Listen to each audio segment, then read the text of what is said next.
இந்த மீடியாலேயே பேசிட்டு இருக்கிறாரு அண்ணாமலை. பேரை சொல்ல வேணாம்னு நினைச்சேன், ஏன்னா அவரு தான் பயப்படுறாரு, அப்ப நம்மளும் பயப்படுறோம்னு நினைச்சிட்டு போறாரு. அவருக்கு ஒரு சவால், கோயம்புத்தூர்ல எங்க வேணா மேல போடுங்க, என்ன மொழியில வேணா பேசலாம், உங்களுக்கு தெரிஞ்ச எனக்கு தெரிஞ்ச மொழியில எத்தனை பேர் வேணா கூப்பிடுங்க, பாஜக நிர்வாகிகளை கூட கூப்பிடுங்க, கோயம்புத்தூர் வளர்ச்சிக்காக பேச நாம் தயார். நீங்க தயாரா? தயாரா? நேரம், நாள், இடம் குறியுங்கள். வருகிறேன் வருகிறேன் வருகிறேன்.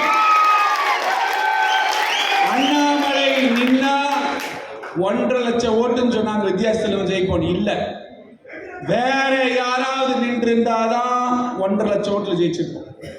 ஏன்னா கடந்த ஒரு வருஷமா புரட்சி தலைவி அம்மாவை பற்றியா இருந்தாலும் சரி, அனைத்து இந்திய அண்ணா திராவிட முன்னேற்ற கழக தொண்டர்களின் உணர்வுகளை புண்படுத்தும் அளவுக்கு நம்ம கட்சிக்கார உணர்வுகளை புண்படுத்திட்டு நம்ம கட்சி கோட்டையான கோயம்புத்தூர்ல எஸ்பிவி என்ன கோட்டையில் எழுதுனா நம்ம கட்சிக்காரங்க ஜெயிக்க விட்டுருமா?